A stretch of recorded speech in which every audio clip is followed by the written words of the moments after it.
Ripoti za moja kwa moja kutoka katika hospitali ya rufaa Kitete iliyopo mkoani Tabora. Nimefika kwa lengo la kuzungumza na muuguzi katika hospitali hii ili kuweza kufahamu ni njia zipi ambazo zinapaswa kuzingatiwa ili kuepuka kubadilishiwa watoto hospitali. Langu jina ni Diana Masae na hii ni Mawengi TV.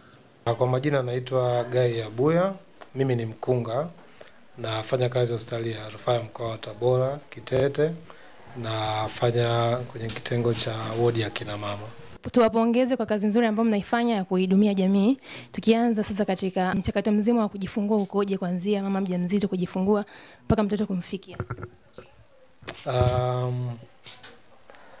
Kwetu hapa Kitete tuna kliniki ambayo kuna kliniki ambayo inaendeshwa na madaktari bingwa, ambapo wanaanza kumuona mama kabla hajawa mjamzito. Kwa wale wanaopata fursa ya kuonana na madaktari au timu ya wataalamu kabla hajawa wajawazito kwa ajili ya kupewa elimu, kushauriana kulingana na afya yao juu ya ubebaji mimba. Lakini wakati wa ujauzito pia kuna wakina mama ambao inawezekana wana changamoto kwenye mimba zao zilizopita au kwenye mimba ambayo ni husika. Kwa hiyo kwetu pia hiyo huduma ipo. Kwa hiyo mama anaona na timu ya madaktari bingwa pamoja na timu ya watoa huduma wa afya kwa ajili ya kutembea naye wakati wa ujauzito. Kwa hiyo tunapokea ambao wanatoka ndani ya Tabora, manispaa na hata nje pia, kwa sababu hii ni hospitali ya rufaa ya mkoa wa Tabora.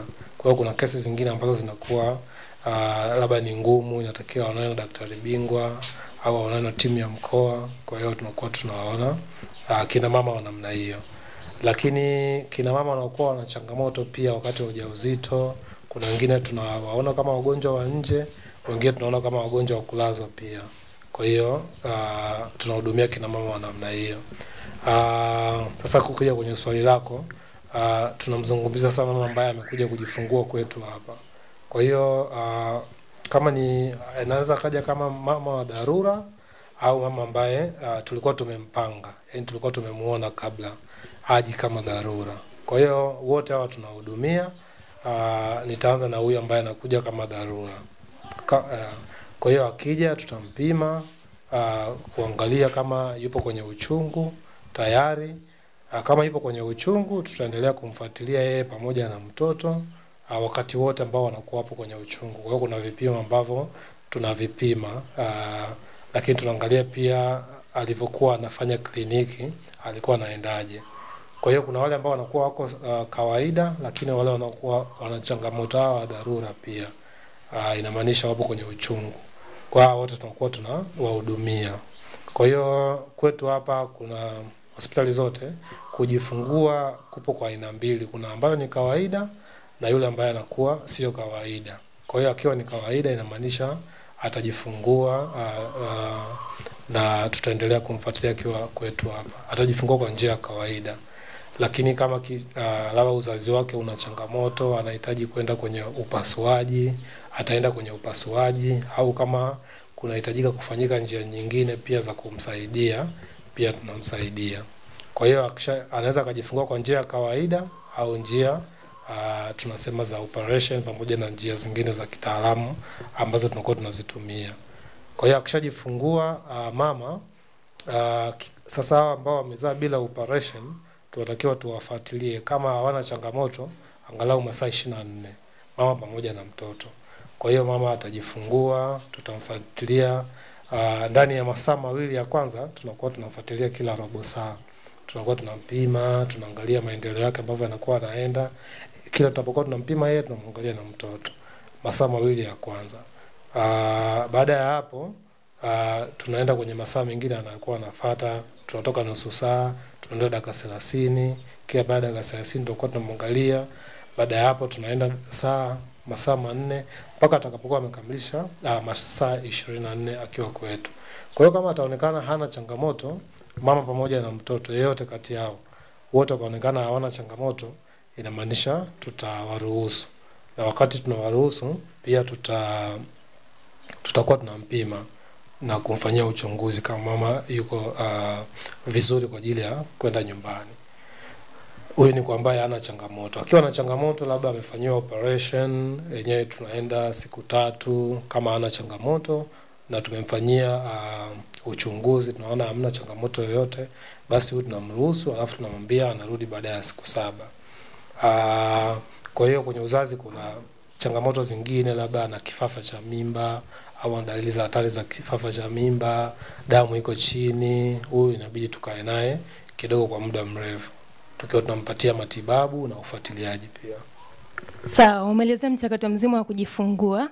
Je, katika hospitali ya Kitete ishaitokea labda kesi mtu kajifungua kaisi mtoto wake amebadilishwa? Hospitali na siku nyingi, siwezi nikasema, lakini mimi kwa yani tokea hospitali imefunguliwa mpaka leo, hiyo siwezi nikasemea. Lakini kwa ufahamu wangu na kwa muda wote ambao nipo hapa, sikumbuki kama tumeshapata kesi kama hii hapa. Kwa sababu sisi mama, nafikiri kwa namna pia ambavyo tunakuwa tunazidi kupeana elimu, unajua mtu anapokuwa anakuja kujifungua ni yeye pamoja na mtoto, kwa hiyo inabidi uwe makini sana. Kwa hiyo sisi kwetu, kwa mfano mama ambaye amejifungua kawaida, wakati unamhudumia mtoto akiwa tumboni kwake pale, umeshamtoa, lazima umuonyeshe mama mtoto wake, lazima aone jinsia ya mtoto, unaelewa? Alafu kina mama huwa anakuja na kanga, kwa hiyo atachukua kanga yake, utaona nini pale, alafu mama anakaa na mtoto wake. Kwa hiyo muda sisi, kwa huyu mama ambaye anakuwa ana changamoto, muda wa mama kutenganishwa na mtoto wake huwa ni hamna. Kila kitu kitafanyika tumboni pale, atatolewa mtoto, mama ataenda kupimwa uzito, unamwambia kabisa mama, huyu mtoto wako tunaenda kumpima uzito pale, afu tunamrudisha, kwa sababu inatakiwa mtoto aanze kunyonya ndani ya saa. Kwa hiyo kama mama ana changamoto, inamaanisha haraka haraka ukishampima uzito pale, mama akiwa ana changamoto, unamrudisha kwa mama yake, anaanza kumnyonyesha. Lakini kwa wale ambao wanakuwa na changamoto, labda amefanyiwa operation, pale pale kwenye operation, kama mama atakuwa anapewa ile nusu kaputi, anakuwa anajitambua, lazima umuonyeshe mama mtoto wake, mama mtoto wako ni huyu na huyu na huyu. Kuna huwa tunawaandikia alama, kwa hiyo tunamwandikia kabisa alama, na kama mama alikuwa amekuja na kanga zake pale pale ndani. Kwa hiyo baada ya hapo mtoto tunaweza tukamtanguliza ambapo anaenda mama yake. Kule pia tunakuwa tunakabidhiana, tumekuja na mtoto wa mama fulani, labda tumeongozana na mama, au mama anakuja nyuma baada ya mtoto.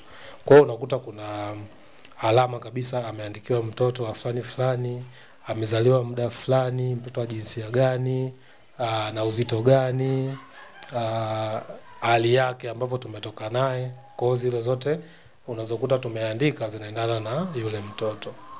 Kwa hiyo hizo ni njia za utambuzi. Lakini pia kipindi kingine tulikuwa tunatumia, kulikuwa kuna alama ambayo tulikuwa tunawavalisha kina mama.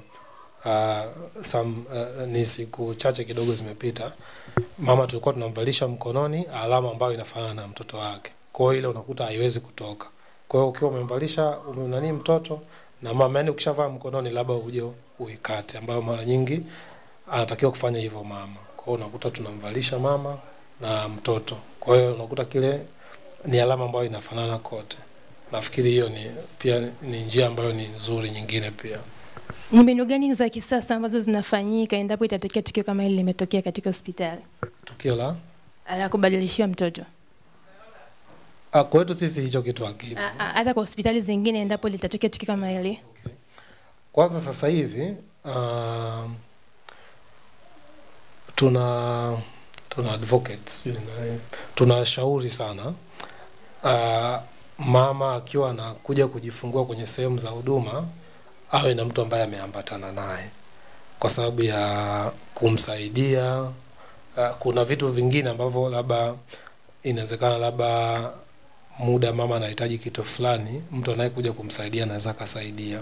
Kwa hiyo kuwepo, anaweza kawa ni mume wake, anaweza kawa ni mama yake, ndugu yake wa kike, wanaweza kaingia mle ndani. Kwa hiyo inamaanisha yule anaweza kawa ni msaada wa kwanza, uwepo wake, kwamba mtoto amezaliwa, anakuwa anaona zile taarifa zote, imeenda hivi na hivi na hivi. Kwa hiyo akiwepo mtu mwingine tofauti na mama, inaweza kuwa inasaidia. Hiyo ni njia moja. Kwa hiyo tunasema ni mtu ambaye ameambatana na yule mama. lakini cha muhimu kuliko zote ni kupeana taarifa. Kila hatua ambayo inakuwa inafanya. Mama, mtoto wako tunamkata kitovu, tunaenda kumpima uzito, mtoto wako labda amepata changamoto, tunampeleka wodi ya watoto wachanga, unaelewa? Anakuwa anaona kabisa. Mtoto wako ana changamoto hii inaitwa kutampeleka wodi ya wachanga, kule kunakuwa kuna makabiliano, hiyo namba 1. Lakini kama nilivyokuambia pia kuna video fulani hivi kama vibangili ambavyo vinakuwa viko pair. Yani unazitenganisha pale unapokuwa unamvisha mama pamoja na mtoto. Kwa hiyo hamna namna pair moja ikawa inafanana na pair nyingine. Kwa hiyo inamaanisha mama atakachokuwa amevaa ataenda kukiona kwa mtoto wake ni vile vile, na wakati unamvalisha mama na mtoto anakuwa anaona. Kwa hiyo anaona kabisa hii hapa yangu inafanana. Namna kuitoa ile ni kuchana kabisa. Na kuchana na mkasi au wembe. Na ukishaichana uweze ukarudisha. Kwa hiyo inamaanisha mama akiwa amevalishwa ile pale, akija kumuona mtoto wake, wote wamekuwa wanavalishwa kitu ambacho kinafanana. Namna kuichana, namna kuitoa ni aidha kuichana na uweze ukairudisha. Kwa hiyo pia inaweza kawa ni njia nzuri, lakini zote kuliko ni kufanya mawasiliano. Mama ajue mtoto ana changamoto, mama ajue mtoto wake yuko vizuri, mama ajue mtoto wake anaenda wapi kwa sababu gani, na kama kuna ndugu ama mtu wa karibu na yeye anakuwa anaona ule mchakato. Umegusia njia nyingi sana, lakini hauoni kama njia ya DNA ni njia rafiki na ya haraka zaidi katika kutatua machangamoto kama haya? DNA kwanza ni nafikiri ni gharama, alafu kwa utamaduni wetu hata kwa wenzetu wazungu sio kila mtoto anakuwa anafanyiwa DNA. Na unapoona wengi wanapokuwa wanafanya DNA inamaanisha kuna utata. Yaani mtu anaweza kazaliwa labda baba akawa na utata au mama, mara nyingi kwa upande wa uzazi. Kwa hiyo DNA akiwezi kikawa kitu cha routine sio nini kwa Kiswahili. Hakiwezi kawa ni kitu cha kila siku kwamba kila mtoto akizaliwa lazima afanye DNA ndio atoke. Mazingira ya ukija umejifungua mtoto, unaona kabisa na mtoto wako na kurudishia mtoto wako, si ndio?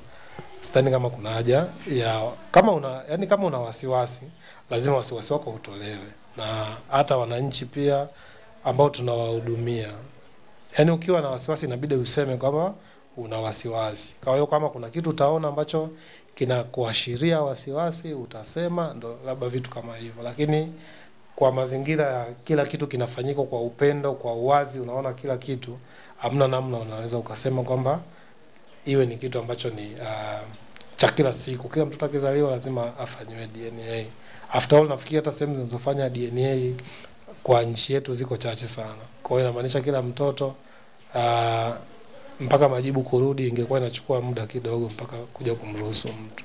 Kwa hiyo kwa ushauri wangu, kwa maoni yangu mimi, DNA ni pale ambapo labda kama kuna utata ambazo sasa hizi muda mwingine zinatokea hata kwenye familia, baba anakuwa na wasiwasi na mtoto wake au ndugu kama hivyo.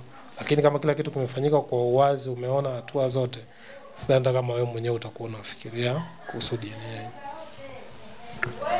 Kwa kumalizia sasa, je, jamii inapaswa kushirikiana na hospitali ili kuweza kuepusha matukio kama haya? Jamii inatakiwa unajua jamii, hamna jamii bila hospitali, yani hamna hospitali bila jamii. Kwa hiyo namna ambavyo tunatembea na mama, inabidi sisi pia tupate elimu. Tujue mama anapitia wakati gani, ana vitu gani. Kwa hiyo tutembee na mama tokea akiwa mjamzito. Sio nyewe mnakuja kuonekana tu wakati wa mama anajifungua. Inawezekana hata kuna namna mlivyokuwa mnatakiwa kuishi naye vizuri kwa ajili ya afya ya ni muhimu, yale maandalizi ya kujifungua. Mama asitembee mwenyewe, atembee na ndugu, atembee na mume wake pia. Sijui kama unaelewa. Lakini hata wakati wa kujifungua pia, yani wale watu wasiwe nyuma. Huyu mtu bado anahitaji watu wa kukaa naye karibu. Kwa hiyo wito wangu kwa jamii, yani mama mjamzito tunatakiwa tukae naye karibu sana. Kuanzia anapokuwa mjamzito, siku anakuja kujifungua na hata baada ya kujifungua pia. Kwa hiyo kwa kushirikiana na wale wataalamu, inamaanisha wote tunaweza tukamsaidia huyu mama pamoja na mtoto wake kuvuka wakiwa salama. Sio swala la wataalamu tu, lakini hata kwa jamii ndugu kama hivyo ambavyo nimewataja. Yeah.